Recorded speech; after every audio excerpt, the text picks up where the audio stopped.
నరసింహ శతకము.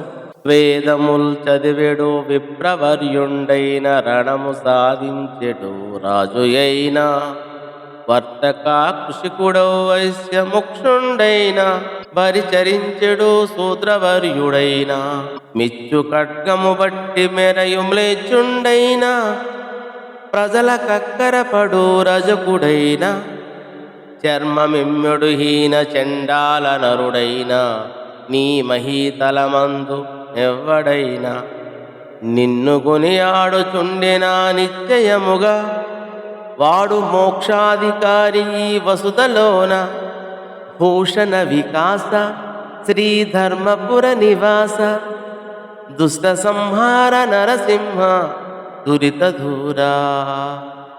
శోభామయమగు ధర్మపురమున వసించు ఓ నరసింహస్వామి, నీవు దివ్యాభరణములతో ప్రకాశించువాడవు, పాపములను పారద్రోలువాడవు, దుష్టులను శిక్షించువాడవు. తండ్రి, వేదాధ్యయనము చేయు బ్రాహ్మణుడైనా, సమర విజయుడైన రాజు అయినా, వాణిజ్యము చేయు వైశ్యుడైనా, పరిచర్యలు చేయు శూద్రుడైనా, ఖడ్గధారియగు మ్లేచ్చుడైనా, ప్రజాహితమనర్చు చాకలి అయినా, చర్మాలు అమ్ముకునే చండాలుడైనా ఈ లోకములో ఎవ్వడు నిన్ను స్తుతించునో అట్టివాడు నిశ్చయముగా మోక్షార్హుడే అని ఈ పద్య భావము. అధికారి కానివాడు ప్రయోజనాన్ని పొందలేడు.